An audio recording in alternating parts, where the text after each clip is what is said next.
Captain Marcus Chen had seen many strange things in his 15 years aboard the UES Wanderer, but nothing quite like the scene before him.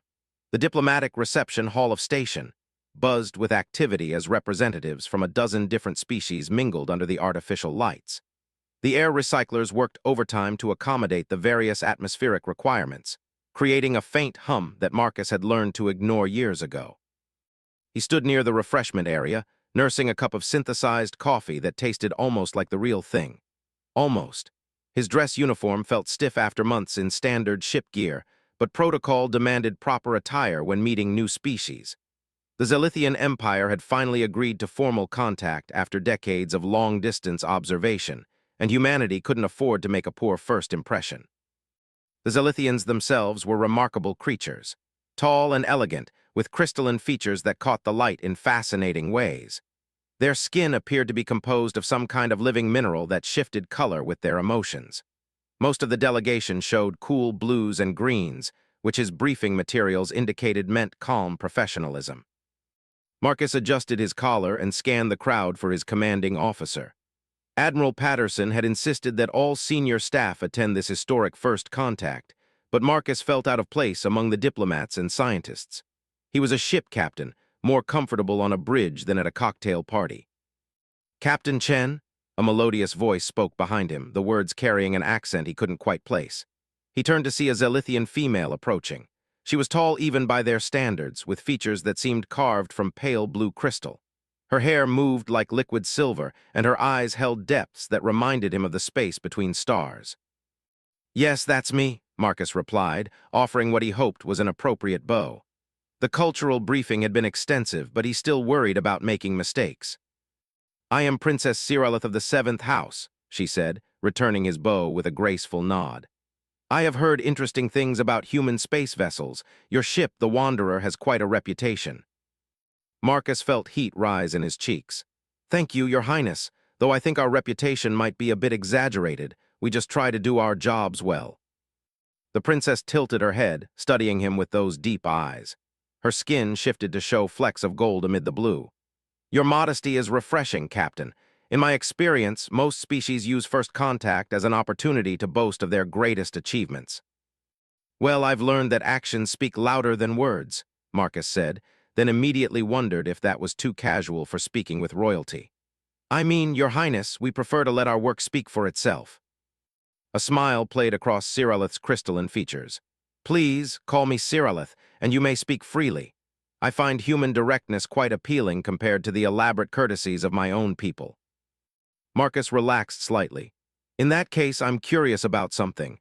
Our intelligence reports suggest Zelithian technology is far advanced beyond ours, yet you seem interested in our ships. Why?" "An excellent question," Cirillith said, moving to stand beside him as she gestured toward the large viewport showing the star field beyond. "Your people have achieved something remarkable, Captain Chen. You have traveled to the stars using what we would consider primitive technology, yet you have done so with remarkable success." "Primitive?" Marcus asked, feeling a spark of defensive pride. "Not an insult," Cirillith quickly clarified, her skin showing amber tones that he guessed meant concern. "Perhaps elegant is a better word. Your fusion drives, your generation ships, your careful terraforming projects. They show remarkable patience and determination. Most species either develop faster than light travel early or never leave their home systems." Marcus nodded slowly. "The generation ships were before my time, but I grew up hearing stories from my grandmother. She was born on the New Horizons during the journey to Alpha Centauri. Took them 87 years to get there." "87 years," Cirillith repeated, wonder in her voice. "Multiple human lifetimes spent traveling between the stars, not knowing if they would ever see their destination. That level of commitment is rare in the galaxy, Captain." "I suppose we're a stubborn species," Marcus said with a grin. "Once we set our minds on something, we tend to see it through." "Indeed." Cirillith's skin showed more gold now, which Marcus was learning meant positive emotions. "Tell me what drives humans to reach so far. What makes you willing to sacrifice so much for exploration?" Marcus considered the question, looking out at the stars. "I think it's because we know how small we are. Earth taught us that we're just one tiny planet in an enormous universe. But instead of making us feel insignificant, that knowledge made us curious. We wanted to see what else was out there." Small, Cyrillith mused. Yes, I can see that. Zilithian philosophy emphasizes our connection to the cosmic order. We see ourselves as part of something greater, which gives us confidence, but perhaps limits our curiosity about what lies beyond our understanding. A chime sounded, indicating that the formal presentations were about to begin. Marcus saw Admiral Patterson gesturing for all human personnel to take their seats. I should probably get to my assigned spot, he said reluctantly. Of course, Cyrillith said, but I hope we can continue this conversation later. Your perspective is quite fascinating. As Marcus made his way to his seat, he found himself smiling. The princess was nothing like what he'd expected from the briefing materials. The reports had described Zelithians as formal, hierarchical, and somewhat aloof. Cyrillith certainly carried herself with royal bearing, but there was a warmth and genuine curiosity about her that surprised him. The formal presentations began with Admiral Patterson welcoming the Zelithian delegation to human space. The princess sat with her delegation, maintaining perfect posture and appropriate expressions, but Marcus noticed her eyes wandering to the human section several times. When it came time for the Zelithian representative to speak, an elderly male with deep purple coloring stood to address the assembly. He spoke in careful, formal phrases about the honor of contact and the potential for mutual benefit. Standard diplomatic language that revealed nothing of substance. But then something unexpected happened. As the formal presentations concluded and the reception resumed, Princess Cyrillith approached the podium and requested permission to speak. Honored beings of many worlds, she began, her voice carrying clearly through the hall. Today marks not just first contact between our peoples, but an opportunity to learn from each other's wisdom. I have had the privilege of speaking with Captain Chen of the human delegation, and his words have given me new perspective on the nature of exploration and discovery. Marcus felt every eye in the room turn toward him briefly before focusing back on the princess. His heart rate increased as he wondered what she was planning to say. Humans, Cyrillith continued, have shown us something remarkable. They have reached for the stars not from a position of technological superiority, but from a place of humble curiosity. They have built their civilization on the principle that the unknown is worth pursuing, even at great cost. The Zelithian delegation showed various shades of surprise, their skin colors shifting to reveal their emotions. The elderly spokesperson's face had gone a deep red that Marcus suspected indicated disapproval. In our empire, Cyrillith went on, we have capabilities that humans might consider magical. We can fold space, manipulate matter at the quantum level, and communicate across vast distances instantaneously. Yet in all our power, we have perhaps lost something that humans have retained, the wonder of discovery. Marcus found himself holding his breath. This was definitely not part of the planned diplomatic exchange. I propose, the princess said, that our two peoples have much to learn from each other. Humans can teach us to see the universe with fresh eyes, to embrace uncertainty as opportunity. In return, we can share technologies that will help humanity explore even further to satisfy that remarkable curiosity that drives them ever onward. The hall erupted in surprised murmurs from multiple species. Such a dramatic departure from planned diplomatic protocol was unprecedented. Marcus saw Admiral Patterson's face go through several expressions in rapid succession.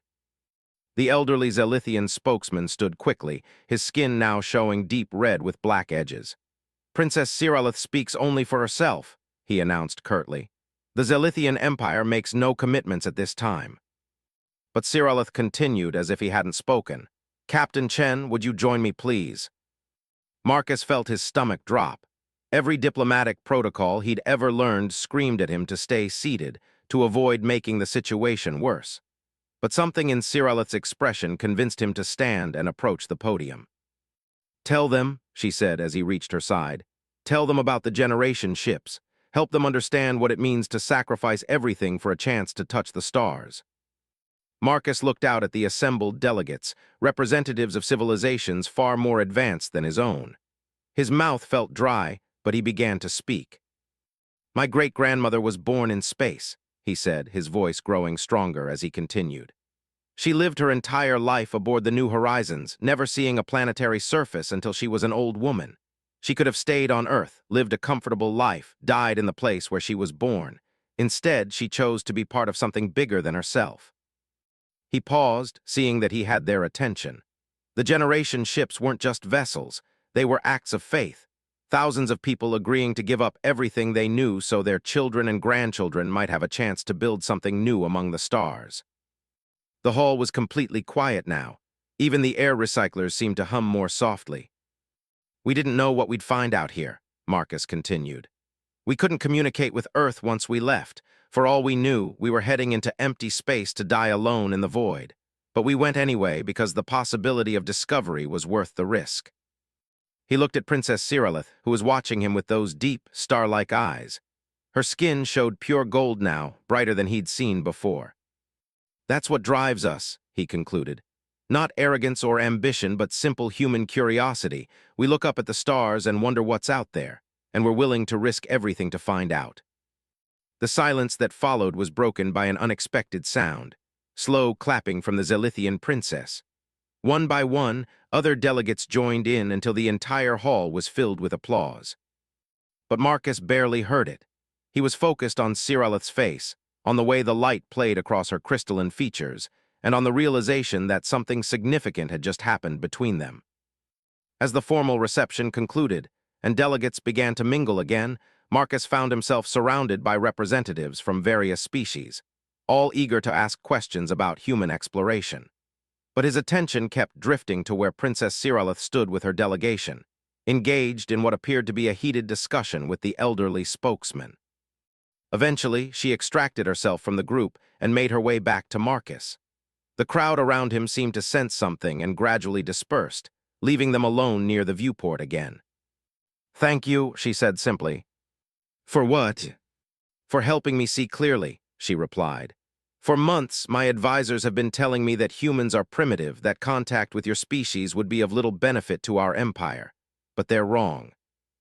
Marcus felt compelled to defend his species, but something in her tone stopped him. "What do you mean?" "You possess something we have lost," Cyrillith said, looking out at the stars. "Courage born of humility.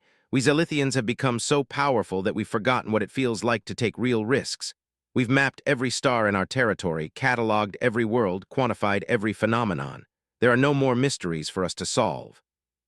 "That doesn't sound like such a terrible problem," Marcus said carefully. Cyrillith turned to face him fully. "Doesn't it? When was the last time you felt truly surprised by something, Captain?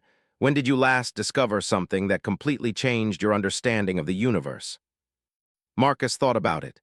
"Yesterday, actually, when I learned that an alien princess could be more interested in human philosophy than in showing off her empire's technology." The words were out before he could stop them. Marcus immediately felt heat rise in his face as he realized how that must have sounded. "I'm sorry, Your Highness, that was inappropriate." But instead of offense, Cyrillith's skin shifted to show brilliant gold with threads of silver running through it. Her expression showed something between surprise and delight.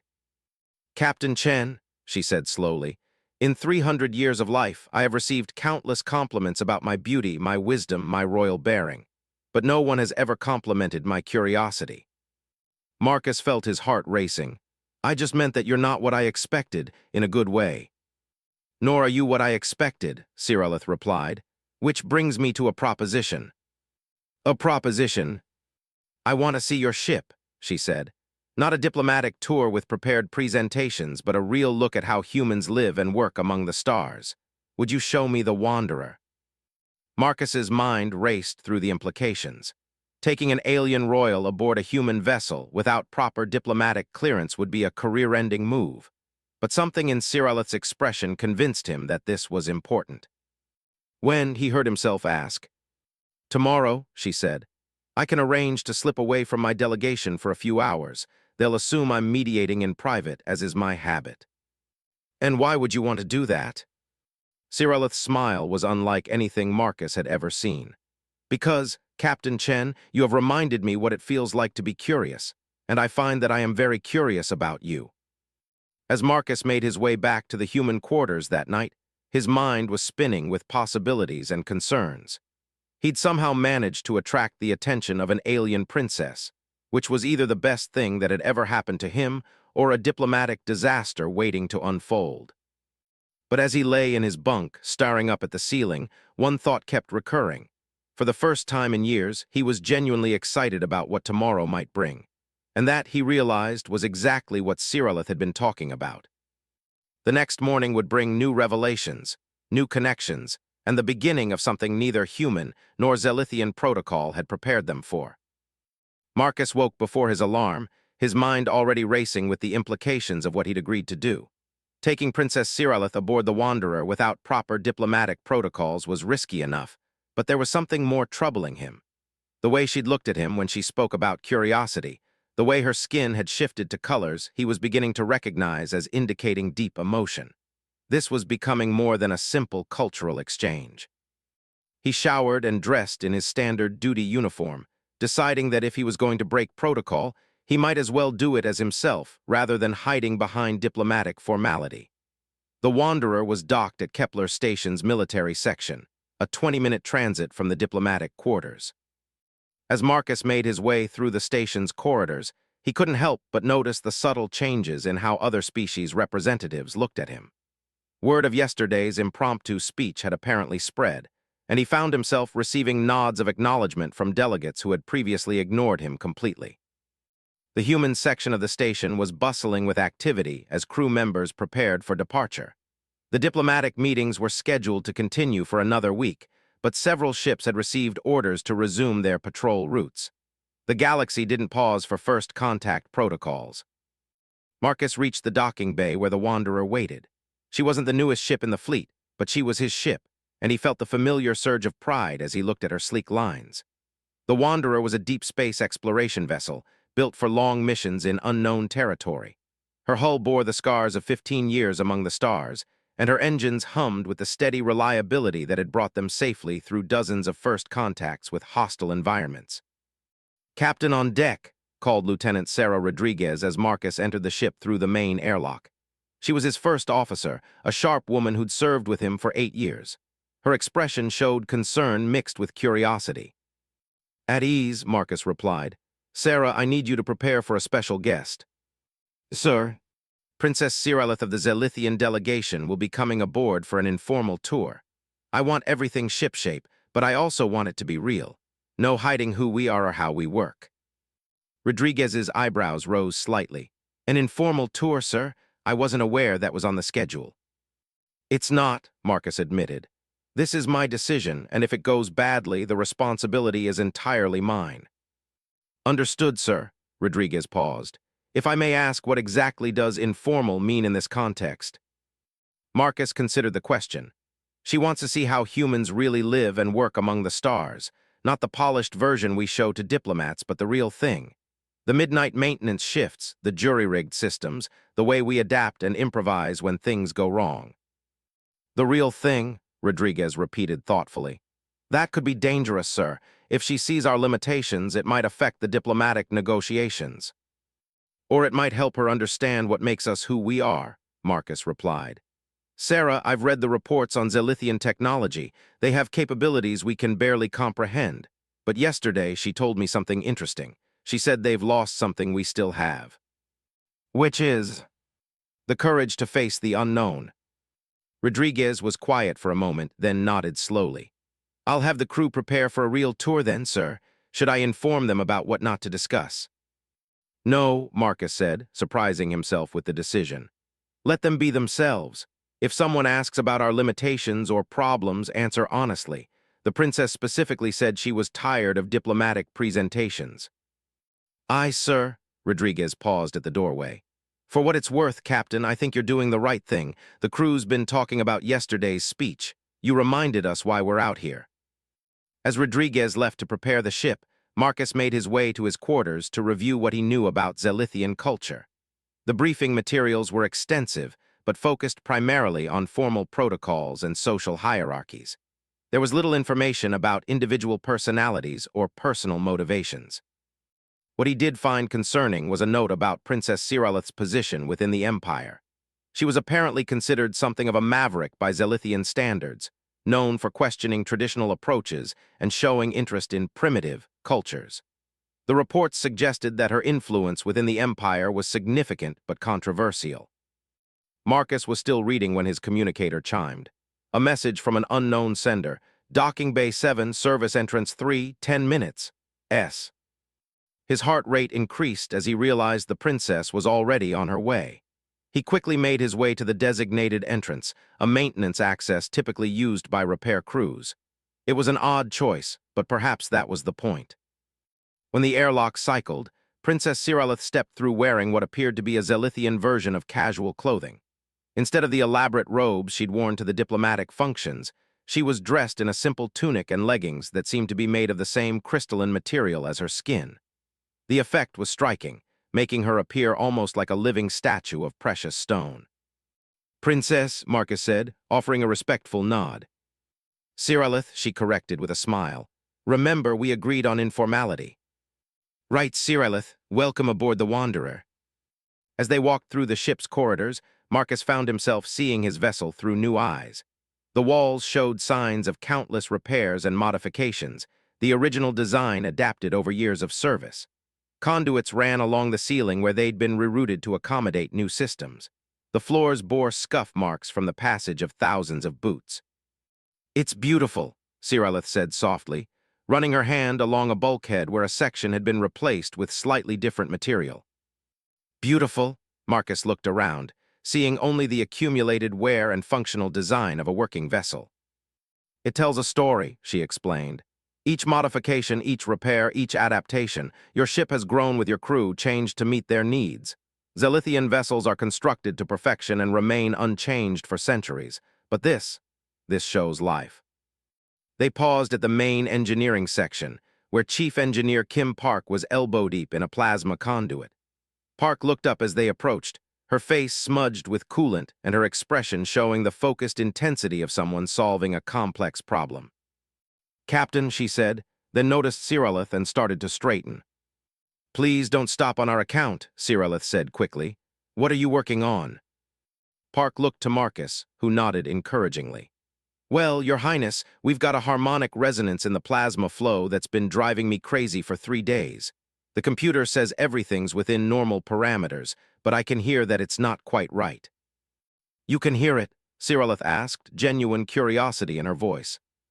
15 years working with fusion systems," Park said with a grin. "You learn to recognize the sounds they make when they're happy versus when something's off. This one's definitely not happy." Cirillith moved closer to the conduit, her head tilted as if listening. "May I?" she asked, gesturing toward the access panel.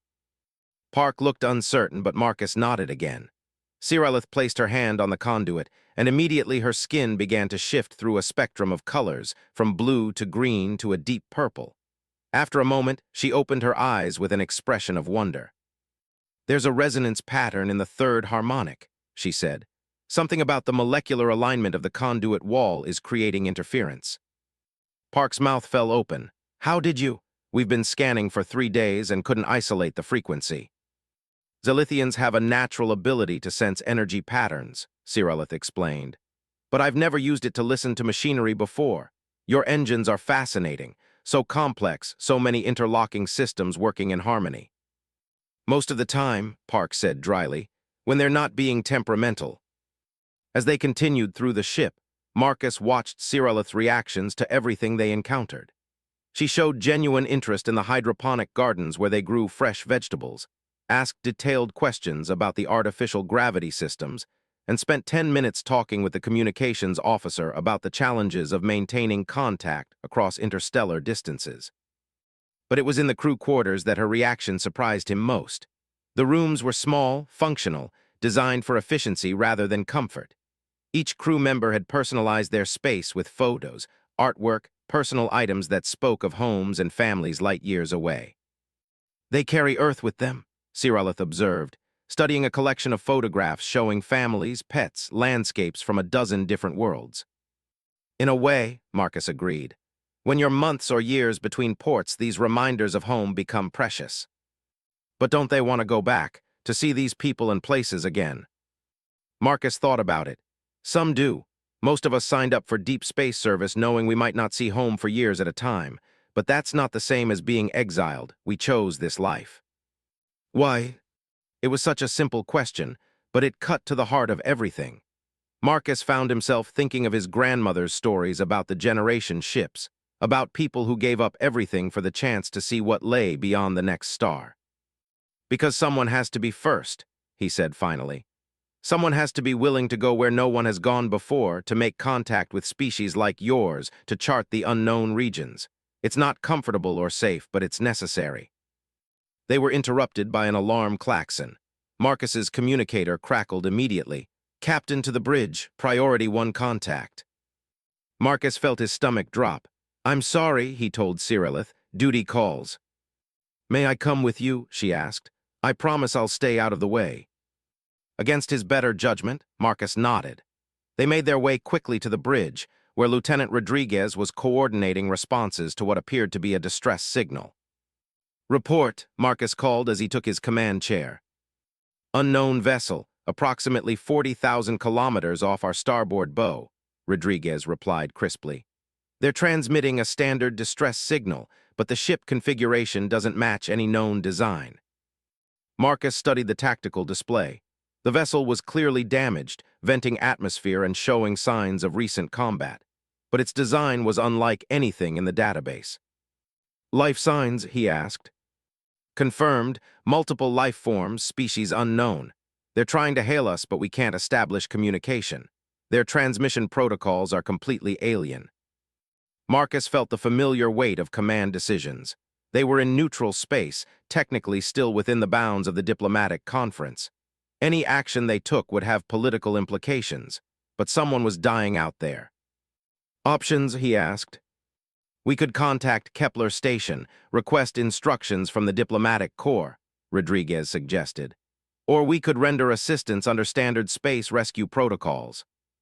Marcus was aware of Cyrillith watching intently from her position near the back of the bridge. This was exactly the kind of moment she'd wanted to see, he realized. Not the polished presentations or formal procedures, but how humans actually made decisions under pressure. How long would it take to get instructions from the diplomats? He asked. At least 2 hours, sir. Maybe longer, given the political sensitivities. Marcus looked at the display again. The unknown vessel was clearly in distress, its hull breaches growing larger with each passing minute. In 2 hours, there might be nothing left to rescue. Helm, set intercourse for the disabled vessel best possible speed, he ordered. Communications, keep trying to establish contact. Medical, prepare for possible casualties from an unknown species. Sir, Rodriguez said quietly, this could have serious diplomatic consequences. Yes, Marcus agreed, but those people will be dead if we wait for permission to help them. As the Wanderer changed course toward the unknown vessel, Marcus was acutely aware of Cyrillith's presence behind him.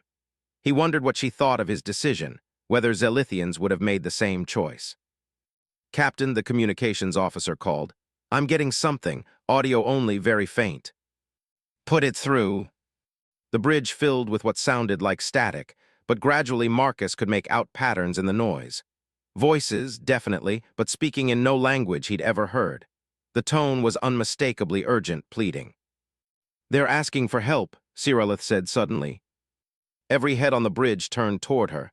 You can understand them? Rodriguez asked. Zelithians have natural linguistic abilities, Cyrillith explained. I can sense the emotional content of their communication, if not the exact meaning. They're afraid, desperate. They're asking anyone to help them. Marcus felt the rightness of his decision settle into his bones. Continue on course, he ordered. Let's go help some strangers. As the Wanderer approached the damaged vessel, Marcus couldn't help but think about what Cyrillith had said about human courage. Maybe she was right. Maybe other species would have waited for permission, for guaranteed safety, for diplomatic approval. But humans had always been willing to take risks to help others, even when those others were complete unknowns. Behind him, he heard Cyrillith whisper something in her own language. When he glanced back, her skin was showing pure gold, brighter than he'd ever seen it. She was looking at him with an expression he couldn't quite read, but it made his heart race in a way that had nothing to do with the current crisis. ETA to intercept, he asked, focusing back on the situation. 3 minutes, sir, the helmsman replied. 3 minutes to reach the unknown vessel. 3 minutes to discover what new challenges awaited them. And 3 minutes for Marcus to wonder what Princess Cyrillith was really thinking as she watched humanity in action. The next few hours would test everything he believed about duty, diplomacy, and the courage to do what was right regardless of the consequences. And somehow, he suspected that the alien princess beside him was about to play a much larger role in those events than either of their species had planned. The unknown vessel loomed larger on the view screen as the Wanderer approached. Up close, the damage was even more severe than Marcus had initially realized. Massive hull breaches scarred the alien ship's surface, and debris formed a trailing cloud behind it. Whatever had attacked this vessel had done so with overwhelming force. "Captain," the tactical officer called out, "I'm reading weapons signatures on the hull. Energy burns, projectile impacts. This ship was definitely in combat recently." "Any sign of the attackers?" Marcus asked. "Negative, sir.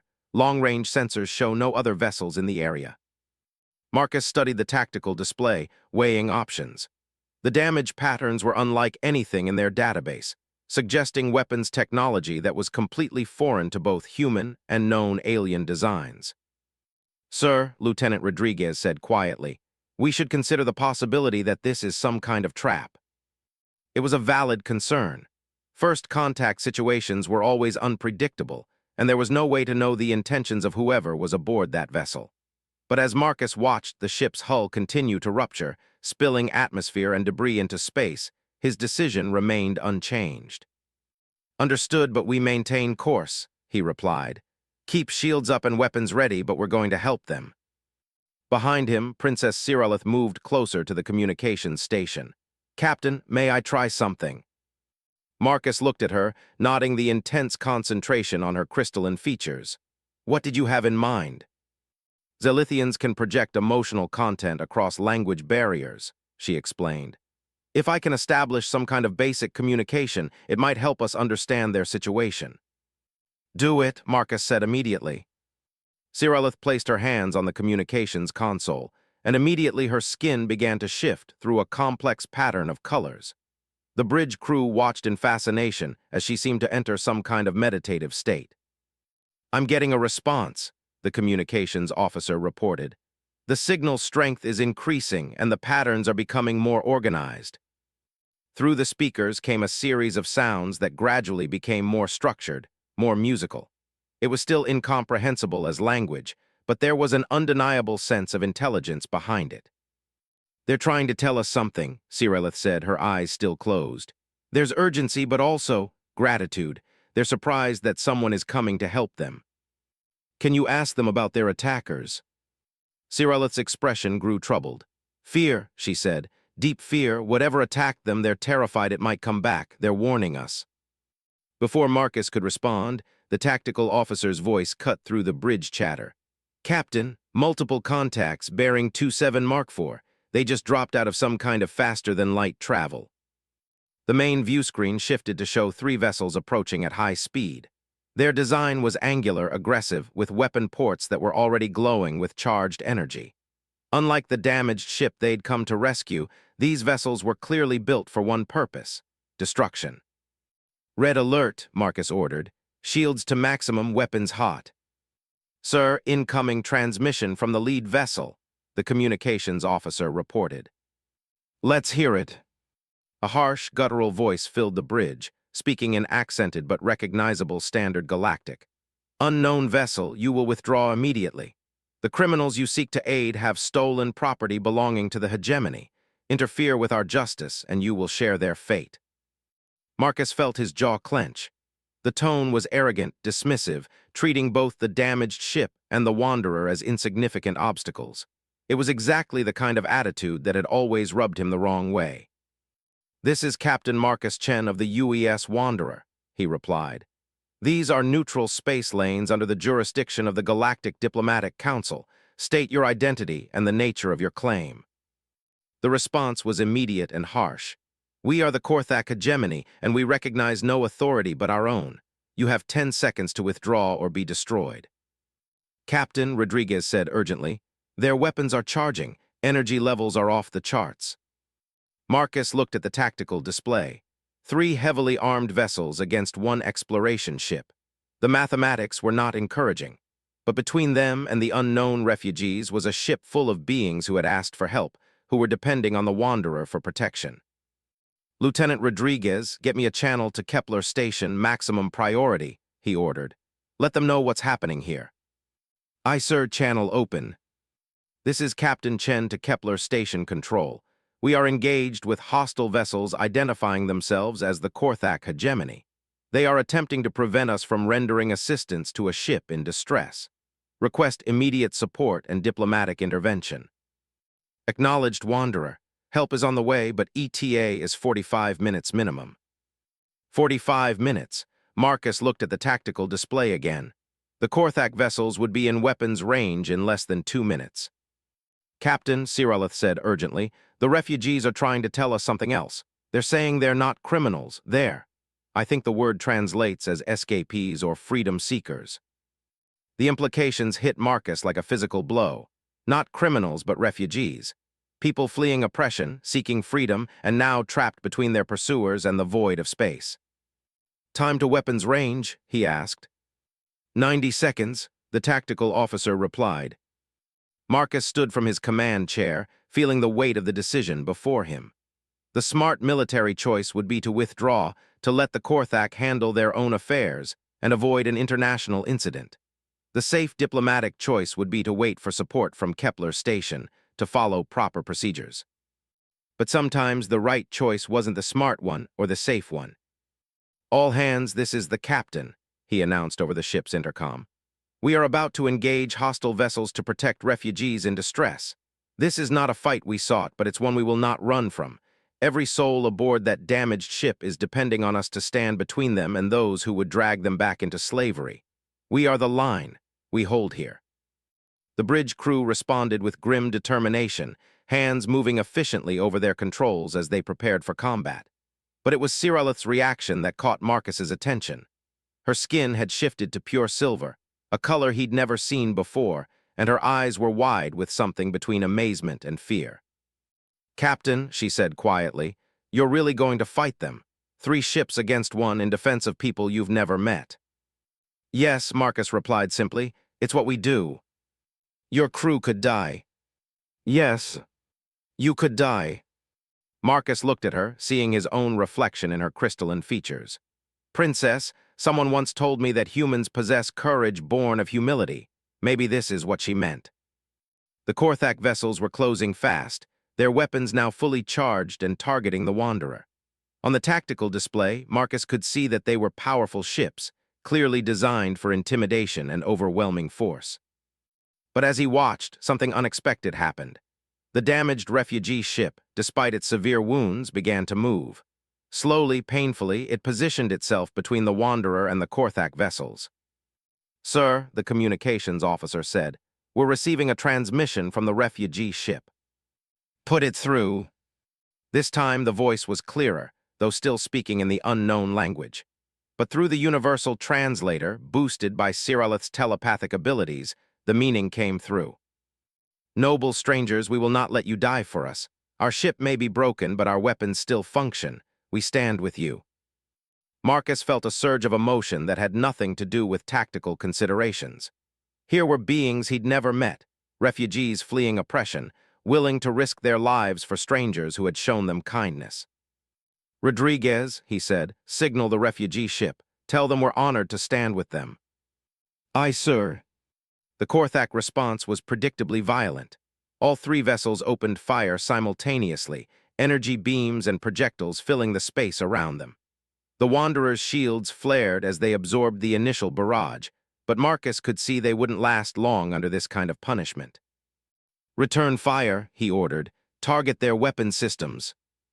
The Wanderer's weapons, designed primarily for defense and scientific applications, struck back at the Korthak ships. They scored several hits, but the enemy vessels were heavily armored and built for combat. The refugee ship, despite its damage, also opened fire. Its weapons were different from anything Marcus had seen, generating some kind of plasma field that seemed to disrupt the Korthak ship's targeting systems. Interesting, Siralith murmured, watching the tactical display intently. Their technology is quite sophisticated, despite the primitive appearance of their vessel. For several minutes, the battle raged. The Wanderer used its superior maneuverability to avoid the worst of the Korthak fire, while the refugee ship continued to provide support despite suffering additional damage. But Marcus could see they were slowly losing ground. Then Siralith stood up from her position near the communications console. "Captain," she said formally, "I request permission to contact my ship." Marcus looked at her in surprise. "Your ship?" "The Royal Zelithian vessel Starlight Harmony is holding position at the edge of this system, as per diplomatic protocol," she explained. "They have been monitoring our communications." The implications of what she was suggesting hit Marcus immediately. If a Zelithian royal vessel intervened in this conflict, it would completely change the political situation. It could start a war, or it could prevent one. "Princess," he said carefully, "that would be an act of war by your people against the Korthak hegemony." "No," Siralith replied, her skin now showing pure gold with silver threads running through it. "It would be an act of protection for refugees and for the human vessel that came to their aid." She moved to the communications console and began speaking rapidly in her own language. Marcus couldn't understand the words, but the tone was unmistakably authoritative.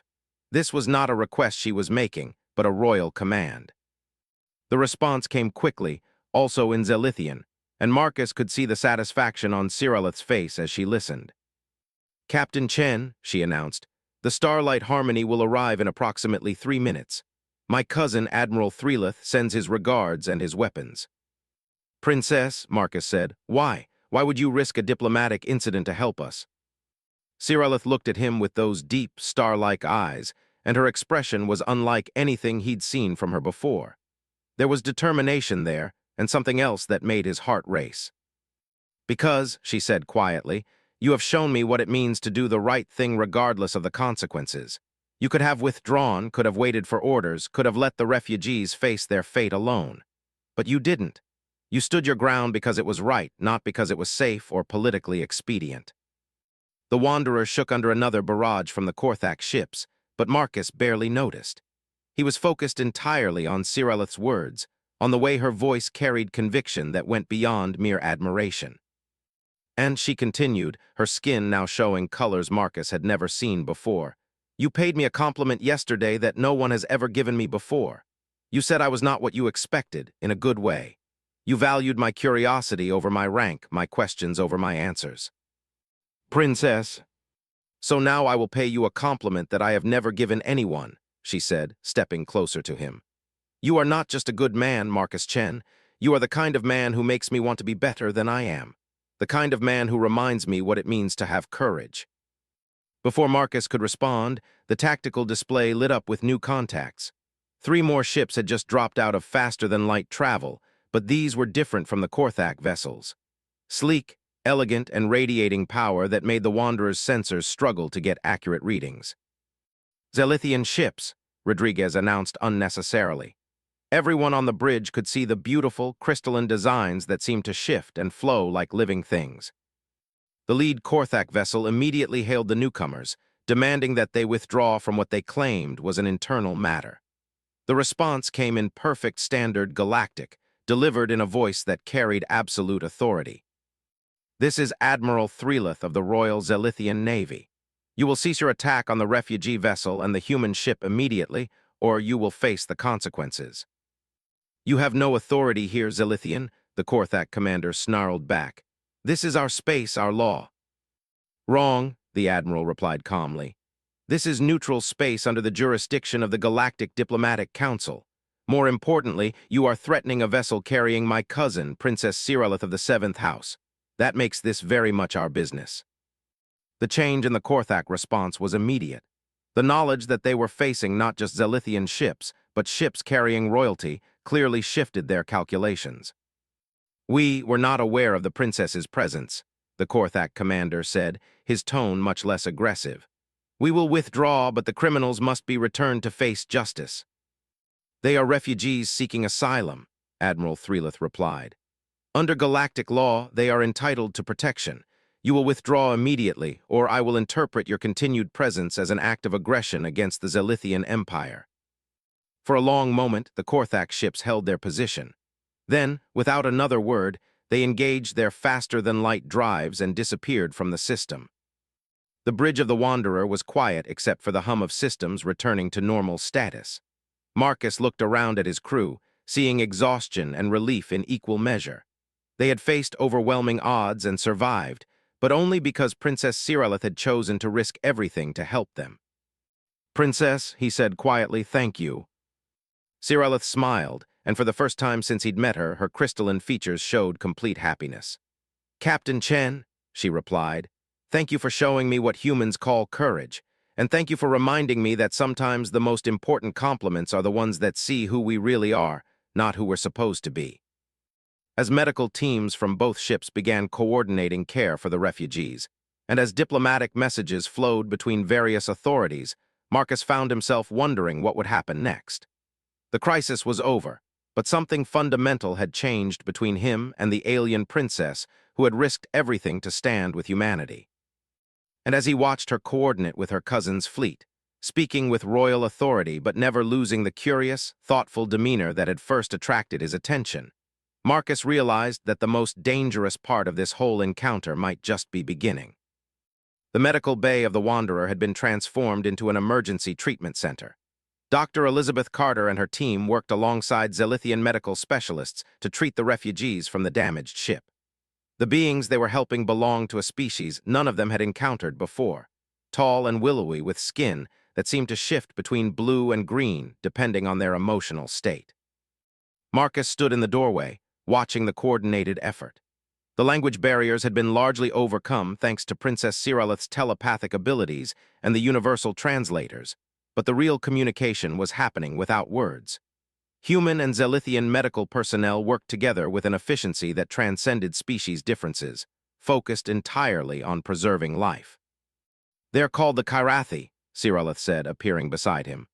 "According to their leader, they've been slaves to the Korthak hegemony for over 2 centuries. This group managed to steal a transport ship and escape, but they've been running for months." 2 centuries, Marcus repeated, feeling sick at the implications. "How many others are still there?" "Millions," Cyrillith replied quietly. "The Korthak use them as laborers in their mining operations. The Kyrathi are naturally adapted to high radiation environments, which makes them valuable for extracting certain minerals."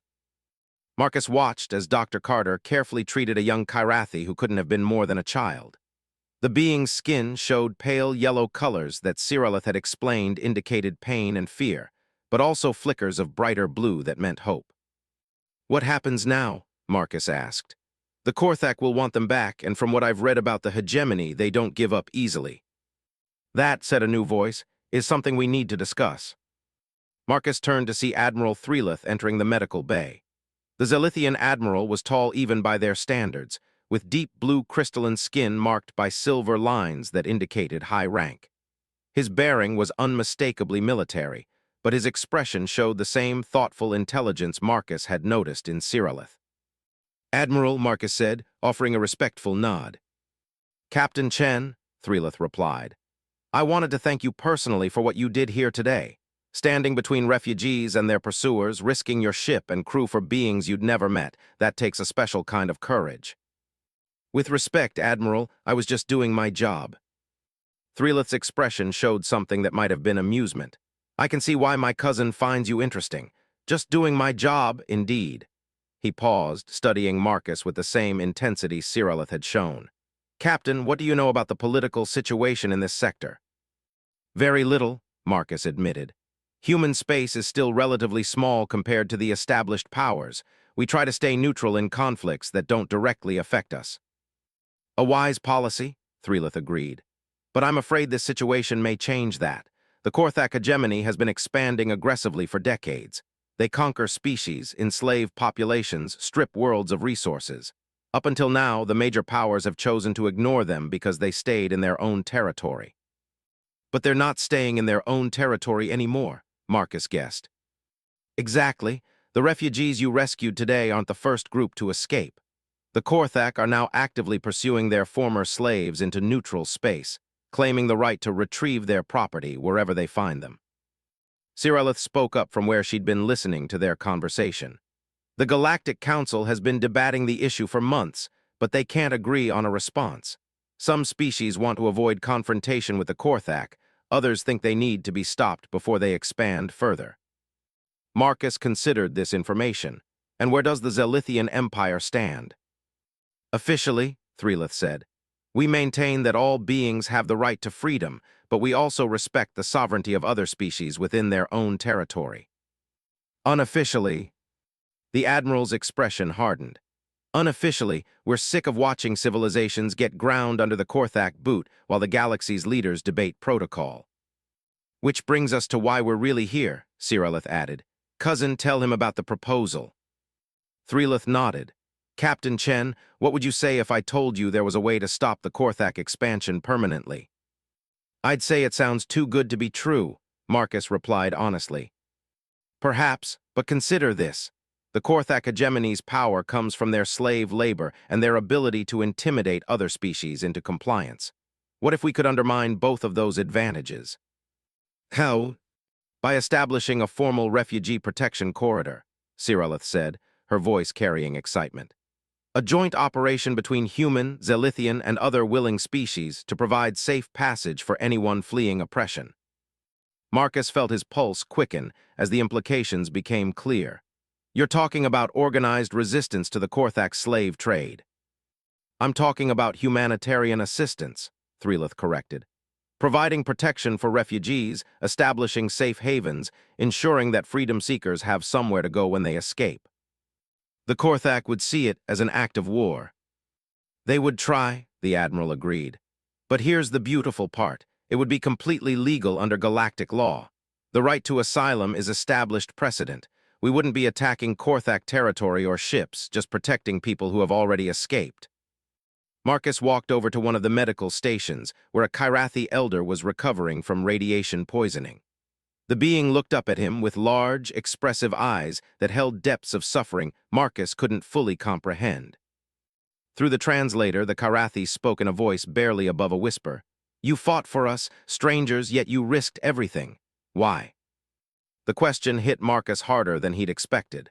Why had he made that choice? Why had he been willing to risk his ship and crew for beings he'd never met? Because it was right, Marcus said simply. Because everyone deserves freedom. The Kyratha's skin shifted to bright blue, and tears that sparkled like liquid crystal rolled down their cheeks. My children are still there, they said. My children and millions of others, working until they die in the deep mines. If there is hope, if there is truly a way to help them. Marcus looked back at Threlith and Cirillith, seeing the same determination in their expressions that he felt in his own heart. What would this refugee corridor involve? Joint patrols of neutral space, Threlith explained. Human ships working with Zelithian vessels and any other species willing to participate. When we encounter refugee ships being pursued, we protect them. When we find beings seeking asylum, we provide it. And when the Korthak decide to escalate their response, then we remind them that they're facing not just one species, but an alliance committed to the principle of freedom, Cirillith said. Her skin was showing brilliant gold with silver highlights, colors Marcus was learning meant deep conviction. The proposal would need approval from your government, Threlith added. And from mine, officially, but I think both our peoples are ready for this kind of cooperation. Marcus thought about everything he'd seen in the past day. The refugees fighting alongside the Wanderer despite their own desperate situation. Cirillith risking diplomatic incident to call for help. His own crew standing ready to face overwhelming odds for the sake of strangers. Admiral, he said finally, I'm just a ship captain. I don't make policy for humanity.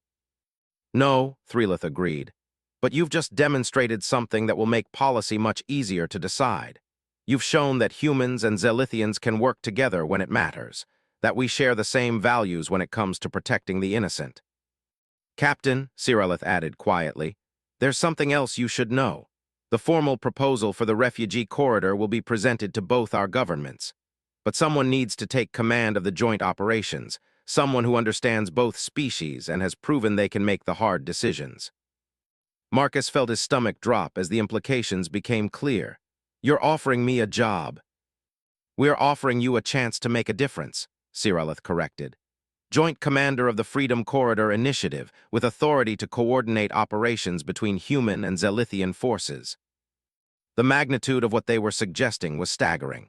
Marcus would be leaving his ship, His crew, everything familiar to take on a role that was part military commander, part diplomat, part humanitarian worker.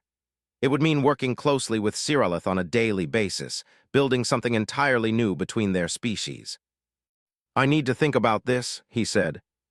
"Of course," Threlith agreed. "But while you're thinking, consider this. The Kyrathi elder you just spoke with mentioned children still enslaved on Korthak worlds. According to our intelligence, there are dozens of species in similar situations. How many more refugee ships like this one are out there right now, with no one to help them?" Before Marcus could respond, Dr. Carter approached their group. "Captain, Princess, Admiral," she said, including everyone in her address. "I wanted to update you on the refugee situation. Most of them are going to be fine, but they're all showing signs of long-term malnutrition and radiation exposure. Whatever they were doing on those Korthak worlds, it was slowly killing them." "Doctor," Cyrilith asked, "how long would it take to treat all of them properly?" "Weeks, maybe months for the worst cases," Carter replied. "They'll need ongoing medical care, psychological support, and time to recover from what they've been through." "Then we'll provide it," Marcus said immediately. "Whatever they need for as long as they need it." Carter smiled. "I was hoping you'd say that, sir. I've already started coordinating with the Zelithian medical staff. Their techniques combined with ours should significantly speed the healing process." As Dr. Carter returned to her patients, Admiral Threlith placed a hand on Marcus's shoulder. "Captain, you just made another decision without hesitation. You committed resources, time, and effort to help beings who can offer you nothing in return." "It's what anyone would do." "No," Cyrilith said firmly. "It's what you would do, it's what humans do, and it's exactly why this alliance needs to happen." Marcus looked around the medical bay again, seeing humans and Zelithians working together, seeing refugees getting the care they needed, seeing hope replacing despair. Maybe they were right. Maybe this was bigger than just one rescue mission. "If I were to consider this position," he said slowly, "what would it actually involve?" Threlith and Cyrilith exchanged a look that Marcus was beginning to recognize. They'd been planning this conversation carefully.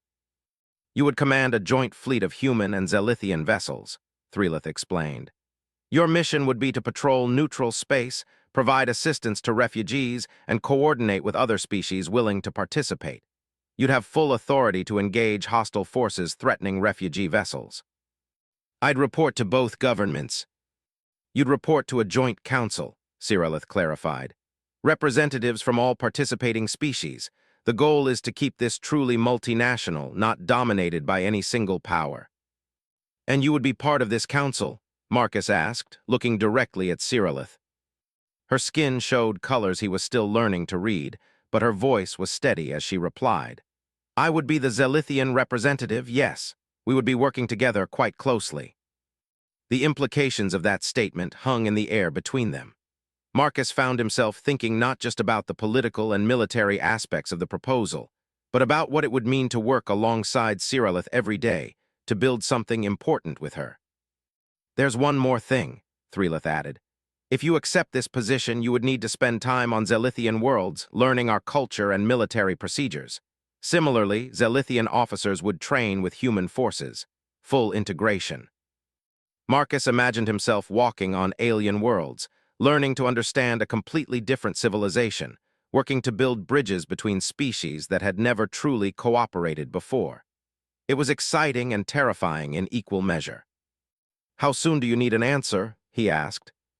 "The formal proposal goes before both governments next week," Cyrilith replied. "We need to know if we have someone willing to take command before we make the final presentation." Marcus nodded slowly. A week to make a decision that would change everything about his life. A week to decide whether to leave the comfortable familiarity of his ship for the unknown challenges of building something entirely new. As if reading his thoughts, Lieutenant Rodriguez appeared at his elbow. "Captain, sorry to interrupt, but we're receiving a priority message from Kepler Station. Admiral Patterson wants to speak with you immediately." "Understood," Marcus said. "Admiral Princess, if you'll excuse me." As he walked toward the communications station, Marcus was acutely aware that the easy part of this situation was over. The rescue was complete, the immediate crisis had passed, but now came the really difficult decisions. And somehow, he suspected that his conversation with Admiral Patterson was going to make those decisions both more urgent and more complicated.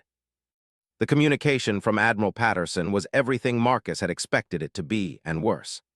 The gruff, seasoned officer's face filled the screen in Marcus's ready room, his expression showing the particular combination of frustration and concern that Marcus had learned to dread over the years. "Chen," Patterson began without preamble, "what in the hell happened out there?" "Sir, we responded to a distress signal from an unknown vessel being pursued by hostile forces, in accordance with standard space rescue protocols." "Don't give me textbook answers, Captain," Patterson interrupted. "I've got the Korthak hegemony filing formal complaints about human interference in their internal affairs. I've got the Zilithian Empire requesting joint military cooperation agreements. And I've got 36 different species all asking for clarification on humanity's position regarding refugee protection." Marcus took a deep breath. "Sir, we encountered a ship full of refugees fleeing slavery. When their pursuers threatened to destroy them, we intervened. And in the process, you nearly started an interstellar war. We prevented a massacre, Admiral." Patterson's expression softened slightly. "Marcus, I've read the reports. I know what you were facing out there, and I'm not criticizing your decision to help those refugees. But the political situation has become extremely complicated." "How complicated?" "The Galactic Council is calling an emergency session. The Korthak are demanding reparations and threatening to withdraw from all diplomatic agreements. 3 other species have formally requested human assistance in protecting their own refugees. And the Zilithian Empire has submitted a proposal for something called the Freedom Corridor Initiative." Marcus felt his heart rate increase, and humanity's response. "That's what I'm calling to find out," Patterson said. "Because apparently, according to Princess Cyrillith, you're the proposed joint commander of this initiative." "Admiral, I haven't given them an answer yet." "Well, you'd better think fast, because the politicians are breathing down everyone's necks on this one. Some want to avoid any further entanglement with alien conflicts. Others see this as an opportunity to establish humanity as a major player in galactic politics." "What's your recommendation, sir?" Patterson was quiet for a long moment, studying Marcus through the communication link. "My recommendation, off the record." "Yes, sir. I think you should take the job." Marcus blinked in surprise. "Sir." "Chen, I've been watching the recordings from your bridge during the engagement. You made decisions under pressure that showed real leadership, real character. But more importantly, you've managed to earn the respect of an alien species that could either be our greatest allies or our most dangerous enemies." "The Zilithians aren't our enemies, Admiral." "No, but they could be. They've got technology that makes our best ships look like rowboats, and influence throughout the galaxy that we can only dream of. The fact that they want to work with us, specifically with you, is not an opportunity we can afford to waste." Marcus considered this. "What about the Wanderer, my crew?" "Lieutenant Rodriguez has been recommended for promotion to captain. She knows your ship as well as you do, and your crew respects her. They'll be fine." "And if this Freedom Corridor initiative fails?" "Then you come home with more experience in interspecies cooperation than any human in history," Patterson replied. "Chen, this is bigger than one ship, bigger than one crew. This is about establishing humanity's place in the galaxy." The communication ended, leaving Marcus alone with his thoughts in the quiet of his ready room. Through the viewport, he could see the Zilithian ships maintaining formation with the Wanderer, their crystalline hulls catching and reflecting the light of the nearby star. A soft chime indicated someone requesting entry. "Come," Marcus called. Princess Cyrillith entered, her posture showing the careful formality he'd noticed she adopted when she was uncertain about something. "Captain, I hope I'm not intruding. I wanted to speak with you before you made your decision." "Please sit," Marcus said, gesturing to the chair across from his desk. "Actually, I'm glad you're here. There are some things I need to understand." Cyrillith settled into the chair with that fluid grace that seemed natural to her species. "What would you like to know?" "Why me?" Marcus asked directly. "You barely know me. We met 3 days ago. Why would you recommend a human you've just met for such an important position?" Cyrillith's skin shifted through several colors before settling on a deep blue with gold highlights.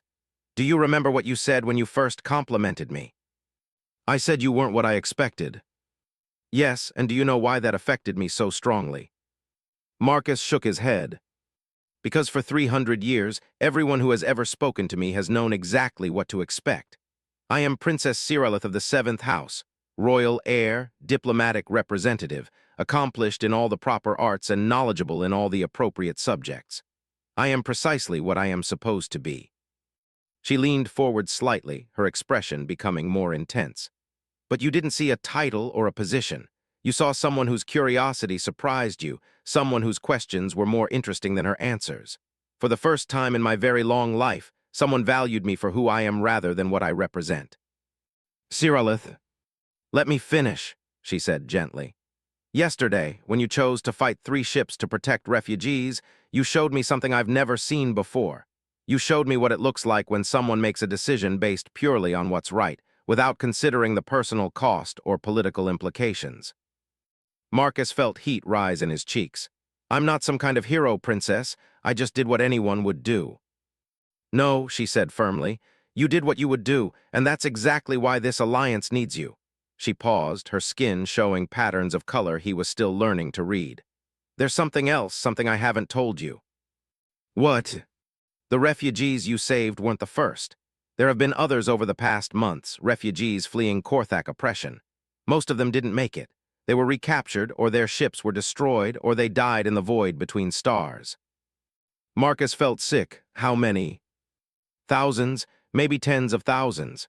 The Kyrathi you rescued represent the first successful escape in over a year. The magnitude of the tragedy was overwhelming. Marcus stood and walked to the viewport, looking out at the stars and thinking about all the lives lost in the darkness between them. There's going to be a vote, Cirillith continued behind him, in the Galactic Council about whether to formally recognize the right of intervention in refugee protection cases. If it passes, species will be legally authorized to protect refugees in neutral space. If it fails, the Korthak will have free rein to hunt down anyone who tries to escape. Exactly, and the vote is going to be very close. Some species are afraid of the Korthak, others don't want to set precedents that might affect their own internal affairs. We need something to tip the balance. Marcus turned back to face her. You think a human-Zelithian alliance would do that? I think a successful rescue operation, followed by a formal alliance between 2 species committed to freedom, would be impossible for the Council to ignore. Cirillith stood as well, moving to stand beside him at the viewport. Marcus, you've already saved hundreds of lives. This proposal could save millions. They stood in comfortable silence for several minutes, watching the stars. Finally, Marcus spoke. If I take this position, what happens between us? It was a bold question, more personal than professional, but Marcus had learned that directness was something Cirillith appreciated.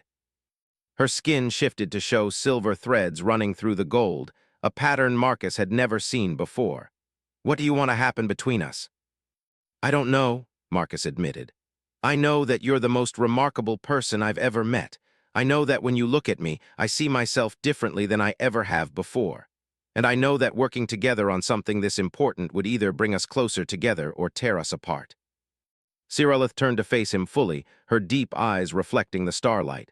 Marcus, may I tell you something that might surprise you? Of course. In Zelithian culture, we have a concept called soul recognition. It's the belief that some beings are meant to find each other across the vast distances of space and time, that their lives become intertwined in ways that serve a greater purpose. Marcus felt his heart racing, and I believe that our meeting was not an accident, not just because of the diplomatic conference, but because the galaxy needed us to find each other at this moment for this purpose. She reached out and took his hand in both of hers. Her touch was warm despite the crystalline appearance of her skin, and Marcus felt a sense of connection that went deeper than mere attraction. I'm not asking you to take this position because of what might happen between us, she continued. I'm asking you to take it because you're the right person for the job, but I want you to know that if you do, you won't be alone. We'll build this together, face whatever challenges come together. Marcus looked down at their joined hands, then back up into her eyes. The decision that had seemed so complicated suddenly felt very simple. Cirillith, he said, would you consider it inappropriate if a joint commander complimented his Zelithian counterpart on being even more remarkable than he first thought? Her smile was radiant, and her skin shifted to colors Marcus had never seen before, brilliant golds and silvers that seemed to carry their own light. I would consider it the second best compliment I've ever received. What was the first? When you told me I wasn't what you expected, she replied, because that was when I realized that you saw me as a person, not just a princess. Marcus squeezed her hands gently. In that case, Princess Cyrillith, I would be honored to serve as joint commander of the Freedom Corridor Initiative. Even knowing it will be dangerous, even knowing we'll be opposed by powerful forces who profit from oppression. Especially knowing that, Marcus replied. Someone once told me that humans possess courage born of humility. I think it's time to put that to the test. 6 months later, Marcus stood on the bridge of the FSS Liberation, the first ship designed and built jointly by human and Zelithian engineers. The vessel combined the best of both technologies, human adaptability and redundancy with Zelithian elegance and advanced capabilities. "Commander," called Lieutenant Torres from the communications station, "we're receiving a distress signal, bearing 327 Mark 15. Marcus felt the familiar surge of adrenaline that came with every rescue call. In 6 months of operation, the Freedom Corridor Initiative had saved over 3,000 refugees from 17 different species. Each success brought them closer to the Galactic Council vote that could change everything. "How many ships?" he asked. "Single vessel, sir. Configuration matches Vrathari transport designs. They're being pursued by 2 Korthak interceptors." Marcus looked to his left, where Princess Cyrillith stood at her own command station. The bridge design allowed for dual command structure, with both human and Zelithian officers working in perfect coordination. "Recommendations?" Marcus asked. "The Vrathari have been trying to escape Korthak enslavement for decades," Cyrillith replied. Her skin showing the focused concentration patterns Marcus had learned meant she was accessing Zelithian databases.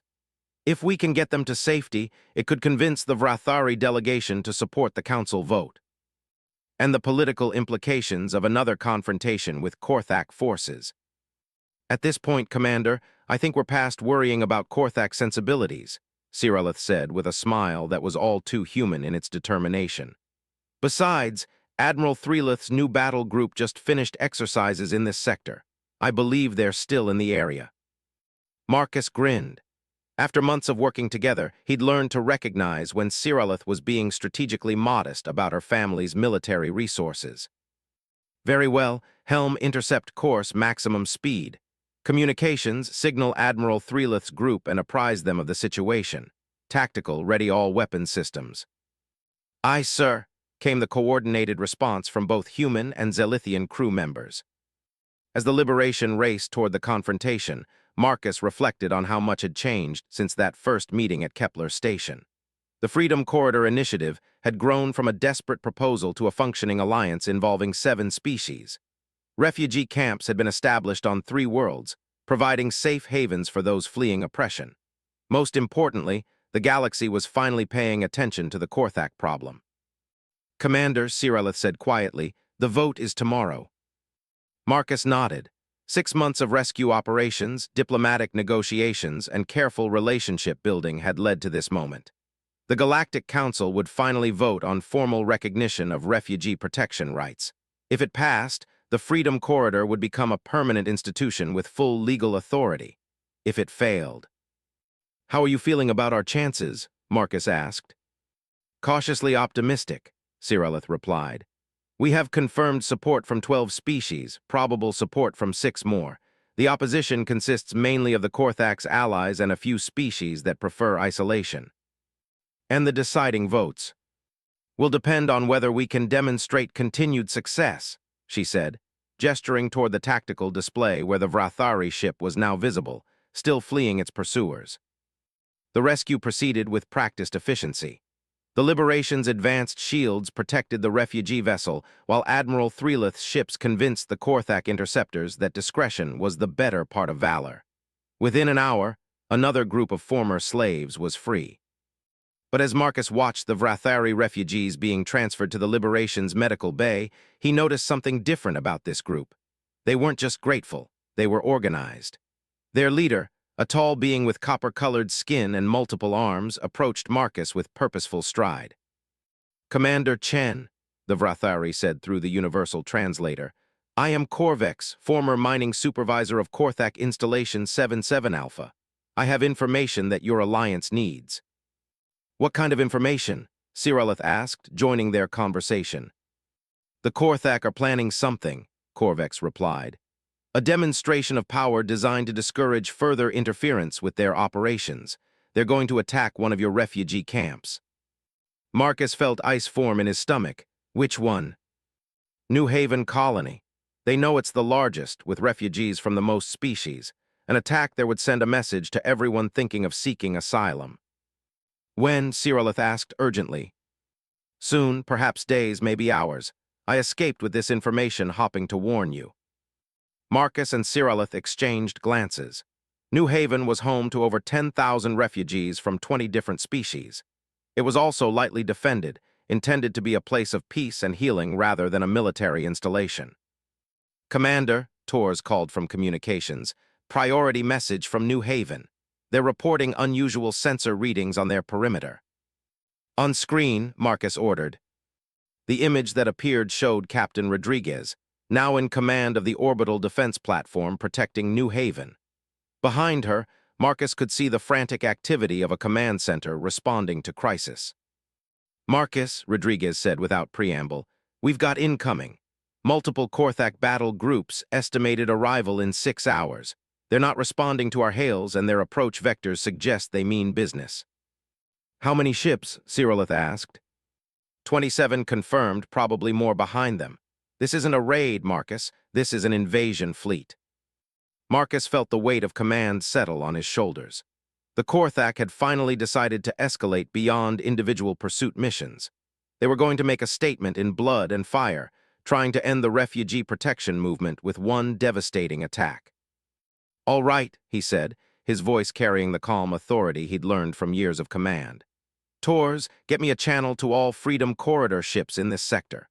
Rodriguez, begin evacuation procedures for all non-essential personnel from New Haven. Siralith, I need you to contact your cousin and request immediate military assistance. Already on it, Siralith replied, her hands moving over her communications console with practiced efficiency. Sir, Tors reported, I've got 12 Freedom Corridor vessels responding.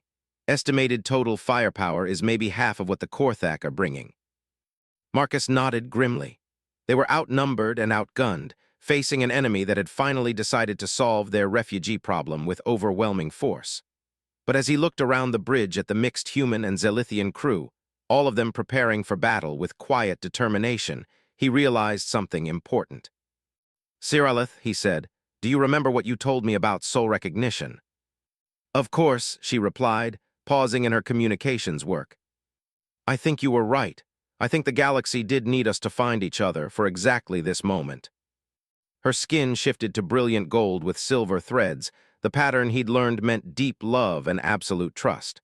Whatever happens, Marcus, we face it together. Attention all ships, Marcus announced over the fleet communication channel. This is Commander Chen. In 6 hours, the Korthak hegemony is going to attack New Haven Colony, hoping to end our refugee protection efforts with one devastating blow. They expect us to run. They expect the galaxy to abandon the principles of freedom and dignity that we've fought to establish.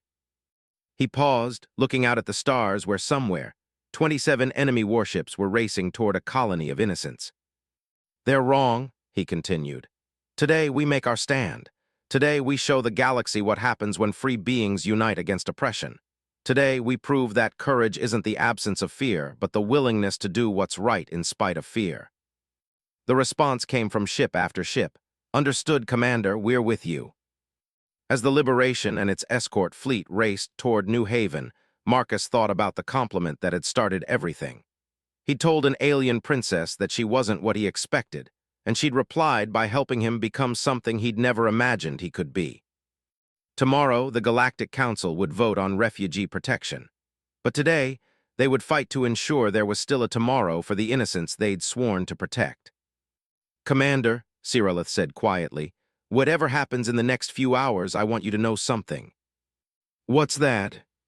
You're not what I expected either, she said with a smile that could have lit up the void. You're better. The stars ahead grew brighter as they approached the battle that would determine the future of freedom in the galaxy. And Marcus Chen, a ship captain who had started with nothing but a willingness to help strangers, prepared to face the greatest test of his life alongside the alien princess who had seen his soul and found it worthy of love. The final battle for the Freedom Corridor was about to begin, and win or lose, the galaxy would never be the same.